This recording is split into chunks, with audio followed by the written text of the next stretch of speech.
dijelaskan dulu kenapa perlu perawatan ini, nanti ya manfaatnya dan apa proses yang dilakukan. Biasanya pasien itu mau ya. Oke, setelah itu sebelumnya dulu alat-alat yang harus dipersiapkan dalam melakukan PMK ini apa? Karena kita harusnya pasien ya, pasien bayi dan ibunya atau bapaknya. Tapi ini karena nggak ada berarti nih, karena kalian nggak mungkin buka baju nanti yang di pantun payudara. Kenapa? Nanti untuk memastikan bahwa menggunakan bayi di payudara itu di tengah-tengah antara payudara dan diri. Ya, kemudian bayi harusnya yang bisa ditekuk karena kita akan memposisikan bayi seperti ya, seperti kodok. Jadi ada fleksi di tangan ya, jadi tangan seperti ini, letaknya di samping kepala. Kemudian di kaki pun kebayang kodok ya, ditekuk ya. Oke. Kemudian ada kantong payudara, ada bayi, ada baju. Nah, baju di sini sebaiknya memang baju kanguru, artinya ada kantong di dadanya. Nah, tetapi kan ini mungkin ibunya belum beli atau tidak tersedia, tidak ada uang untuk beli ya, boleh menggunakan kain bedong. Jadi apapun boleh. Yang penting tadi neplok atau nempel bayi skin to skin ke dada Ibu. ya. Nanti ada dua cara dengan kain kita ajarkan. Nah, kalau di rumah sakit silahkan pakai baju kanguru yang ada di rumah sakit ya. Kemudian kimono tadi boleh pakai buku yang terbuka di depan ya.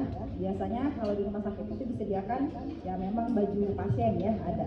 Kemudian handphone kita harus selalu proteksi diri dan proteksi ke pasien ya. Upayakan meskipun kita tidak melakukan intervensi banyak, tapi kalau melakukan tindakan itu tetap pakai APD. Kemudian di sini sedia stetoskop dan Termometer. Karena ini kita akan memantau tadi. Boleh melakukan PMK kalau keadaan bayinya Stabil. Kalau stabil berarti harus saya periksa suhunya, saya harus cek denyut jantungnya dan cek ada jam harusnya cek pernafasannya ya. Kemudian udah itu aja ya. Timbangan, kenapa? Timbangan ini harus kita pantau pertumbuhan bayinya ya, meskipun oke di awal kan harus start tuh berapa ya. Nah, di sini ada salah satu manfaat di PMK ini adalah dapat menstimulasi pertumbuhan dan perkembangan. Pertumbuhan berarti kenaikan berat badan. Kenapa kok bisa? Apa hubungannya dari PMK ke kenaikan berat badan? Jadi selain termoregulasi juga ternyata bisa meningkatkan berat badan dengan cepat dibandingkan dengan di box. Kira-kira apa penyebabnya? Karena di gendongan ini memudahkan dia ya untuk menyusui. Jadi salah satu manfaat, dua kayak bukan salah satu, dua manfaatnya mempermudah dalam memberikan ASI dan dia lebih cepat, akhirnya bisa teratur kan pemberian ASI-nya ya. Jadi salah satu manfaatnya adalah mempercepat pertumbuhan. Jadi berat badan lebih meningkat pesat masih penelitian daripada yang disimpan di inkubator. Ya, begitupun perkembangannya. Kenapa? Karena salah satunya, berarti salah tiganya ya. Manfaat dari PMK adalah menstimulasi perkembangan. Dengan apa? Dielus-elus kakinya otak-otak ini untuk merangsang saraf-saraf dalam melakukan perkembangannya, gitu ya. Perkembangan motoriknya. Kemudian dia kan dengan senyum, memandang itu akan lebih lebih cepat dilakukan bayi yang dilakukan Secara kemudian selain itu juga manfaatnya apa? Adanya bonding ya, ikatan batin. Kasih sayang orang tua ke bayi itu akan lebih dibandingkan dengan yang disimpan di box ya. Nah, jadi timbangan kembali lagi ini untuk start berapa sih berat badan bayi sebelum dilakukan PMK. Berarti kan ini sampai berapa lama sih kalian melakukan PMK ini kemarin di teorinya? Sampai atau kan gini pertanyaannya, berapa lama PMK dilakukan dan sampai kapan dilakukan? 1 jam. Minimal 1 jam ya, atau seterusnya kan ada yang kontinu, ada yang intermittent. Nah, artinya bisa disimpan dulu, atau yang kontinu itu kan terus-terusan tuh selama 24 jam karena 1 jamnya mungkin untuk BAB, untuk BAK ke kamar mandi ibunya dan lain-lainnya, atau bisa digantikan dengan keluarga yang lain ya. Nah, ini dilakukan selamanya minimal 1 jam ya, atau seterusnya, atau maksimal itu apa namanya itu minimal 1 sampai 3 jam ya. Oke, maksimal silahkan, berarti boleh dalam 24 jam itu di dekat di dada ibu atau dada bapaknya ya. Nah, kemudian dilakukannya sampai indikatornya apa? Berat badannya mencapai 2.500. Memang 2.000 udah boleh, tapi dianjurkan sampai 2.500. atau sudah mencapai usia kehamilan 40 minggu. Ya, misalkan lahirnya 36 minggu nih prematur, berarti dilakukan selama 1 bulan. Gitu ya. Jadi indikatornya adalah berat badan dan usia kehamilan, usia dianya gitu ya. Waktu lahirnya 35 minggu, berarti selama 5 minggu untuk mencapai dilakukan metode kanguru ya, gitu ya. Paham ya? Oke, jadi bukan hanya sekali 2 kali. Di rumah sakit itu tadi mungkin masih perawatan, tapi untuk gantian dengan inkubator karena mengganti sebagai termoregulator tadi ya. Kalau di rumah silakan lakukan sampai kapan TPI itu kapan ya? Karena itu sampai 40 minggu ya, dari HPHT ke TPI itu 40 minggu. Kemudian atau dari tadi si berat badannya sudah mencapai 2.500 ya. Jadi timbangannya adalah untuk mengecek awal dan perkembangan karena harus dipantau setiap hari berapa kenaikan badannya. Jadi ibu yang melakukan PMK ini harus mencatat pertama adalah ASI-nya. Setiap berapa lama dia menyusui dan berapa banyak ASI yang diberikan. Ya, karena kebutuhan ASI pada bayi baru lahir itu berapa? Hari pertama berapa sih? Hanya sedikit. Hanya sedikit itu berapa? 5 sampai 7 mili per sekali minum. Kalau misalkan 12 kali berarti dikali 12 berapa? 60 mili ya, hanya 60 mili per harinya. Kemudian hari ketiga sampai hari ketiga kan meningkat tuh. Hari ketiga berapa mili sekali minum kebutuhannya?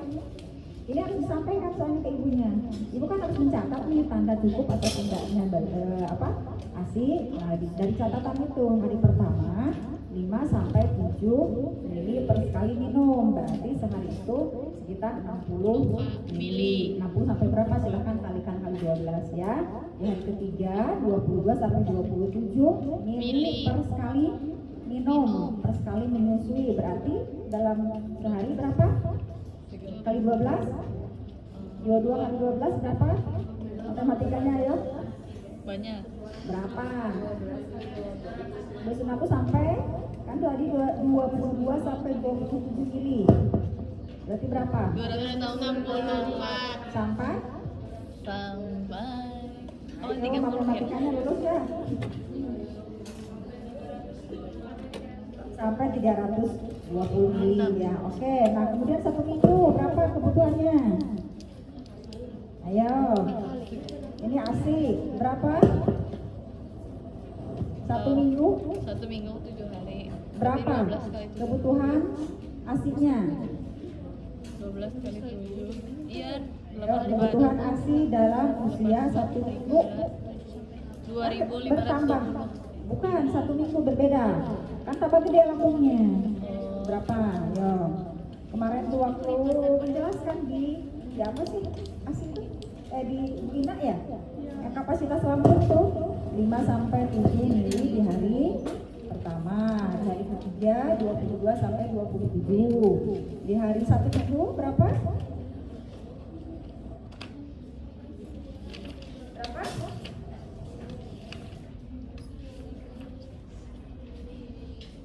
Berapa? 60 mili atau minimal 45 mili. 45 sampai 60 mili ya dalam 1 minggu sekali minum, berarti dikali 12 berapa? 400 Sampai 600 mili. Kurang lebih kurang lebih berapa? 600 mili. 600.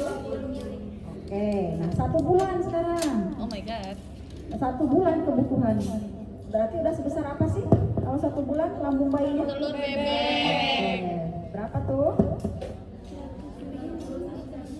Nah, itu sampai 150 berarti 1 botol apa namanya itu? 1 botol dot kan 150 ya. Nah, 80 sampai 150 mili per sekali minum, berarti kebutuhan 600.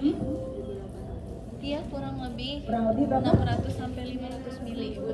Sampai 1.800 mili per hari. Tapi di sini ya. Banyak ya, itu kalau udah usia sebulan.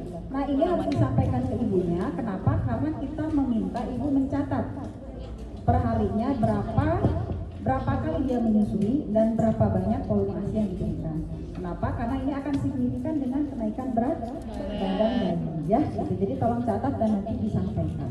Baik, nah sekarang langkah-langkahnya ya, kita mulai ya. Tadi kan sudah mencatat ya, langkah-langkah dari memberitahu, kemudian siapa saya, menjelaskan keadaan bayinya, perawatan apa yang akan dilakukan, perkenalkan itu apa PMK, kemudian manfaatnya apa, komplikasinya apa kalau tidak dilakukan ya, kemudian minta info consent, baru lakukan persiapannya adalah bayinya dulu ya. Persiapannya itu bayi, ibu dan kita cuci tangan, jangan lupa cuci tangan pakai handphone. Ibu cuci tangan, buka baju tuh, suruh ke kamar mandi ganti baju kimono atau ya pokoknya buka bra ya. Nah setelah itu pastikan ibu sudah mandi dan kukunya pendek. Kenapa? Jadi ini ada gunting kuku, jadi untuk ibu bukan untuk bayinya ya, jangan sampai ibu ini melukai bayinya. Oke, setelah itu apa? Nah sekarang untuk menempatkan mau melakukan menempelkan bayi ke dada ibu, tadi mau kain dulu atau pakai ini dulu? Baju dulu. Oke, kain maju berdua. Kalau ini kita buka kan udah tahu ya. Ini mah gampang ya. Jadi ini diikat ke pinggang, nanti contoh kamu deh. Caranya itu nanti baru yang langkah-langkahnya. Nah, untuk yang terpisah seperti ini kan berupa gendongan, karena ada lagi yang nyatu di kimono. Kalau kimono kan langsung berarti ditempelkan. Yang ini sebaiknya menempatkan bayi itu di sini, jangan di ibu. Ya, dipakainya jadi sudah menggendong bayi. Jadi pertama kan itu bayinya sok. Tadi sudah cuci tangan, pakai itu yang untuk petugasnya. Kalau kayak gini aja dulu deh, ya. Nanti pasiennya pakai. Ini siapa? Yang mana? Itu apa? Cuci tangan dan Ini kok beda buka baju. Oh, beda. Ya tadi. Nah sebelum mulai tidak berarti periksa dulu keadaan bayinya. Hitung apa? Denyut jantung, suhu dan pernapasan. Kalau salah silakan berhenti. Nah, pakai terus ya. Atau iya Katanya nggak sama ya. Di jero. Biarin aja.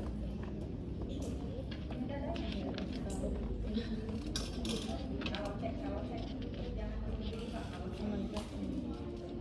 Ini hampir tubuh. Kalau ini berapa? Kan tadi siapa ibu anak dan Orang bikinnya sedikit.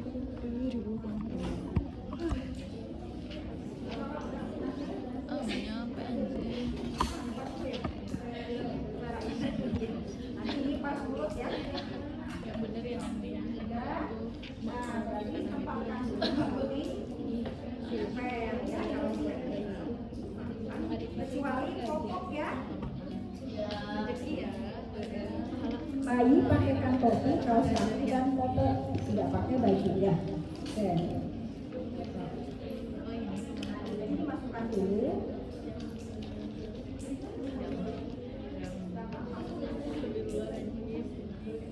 Vicky jangan nyala lagi nih. Biar boleh nggak? Masya Allah. IMD ya. Jadi persis dengan IMD, silakan tempelkan. Adem di sini tuh. Oke. Tempelkan jangan di atas, di antara kedua payudara seperti IMD supaya memudahkan bayi mencapai putih susu. Nah ini tegak lurus dulu ya, berada persis segi tengah payudara kiri dan kanan di dada ibu. Tempelkan kulit ke kulit.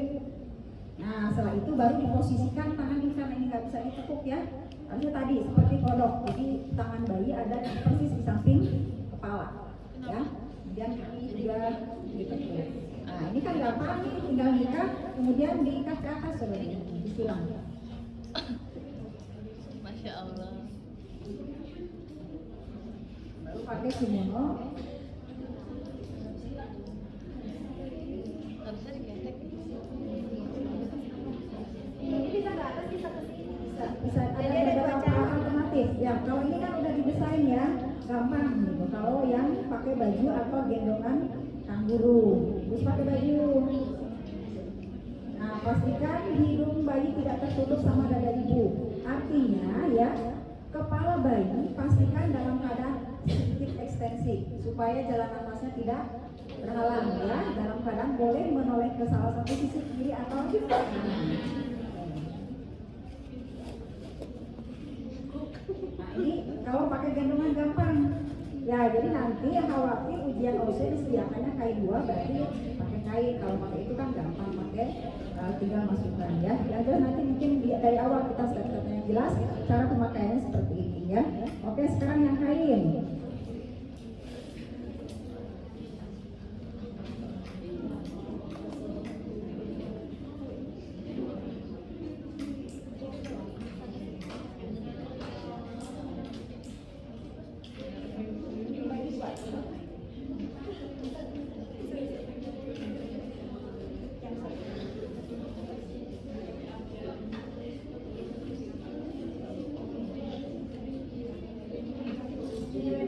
Nah ini dilipat 2 ya, kain dilipat 2.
Indri kerekam tahu, gua nggak buka gitu, tuh kan? Apa sih Indri? Indri, mundur. Indri mundur.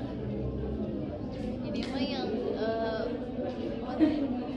yang ini ya, yang kayak gini mah yang metode udah ada gendongan kangurunya kayak.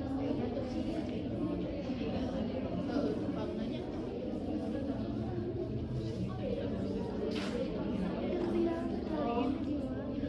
Baik kan? Kayak gini.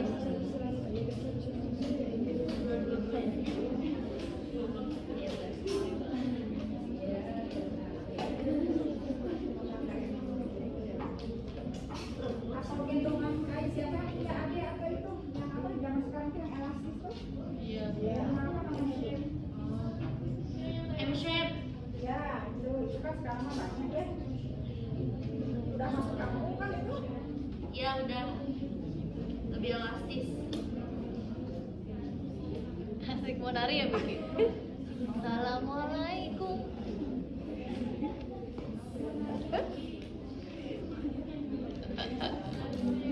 Biki mau nari jadi pom. Oh mau silat ya bikin. Ini adalah salah satu. Big belakangnya tuh lihat.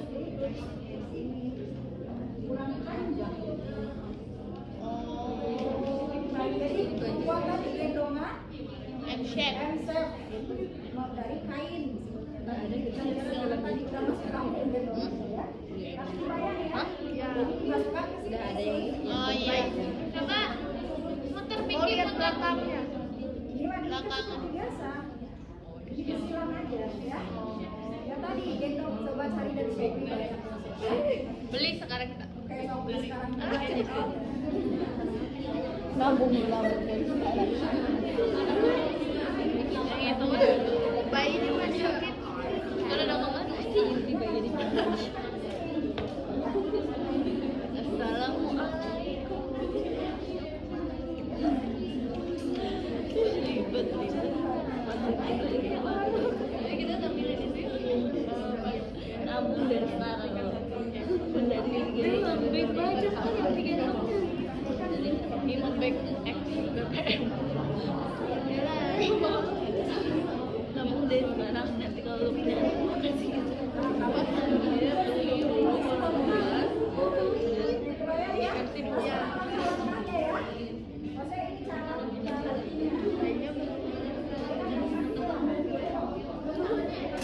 nanti Mbak Ima sudah beres semua. Iya Bu. Dari stepnya ya. Iya. Yang jelas jadi bisa pakai gendongan kamu ya, bisa pakai kain atau pakai baju yang sudah ada kamu.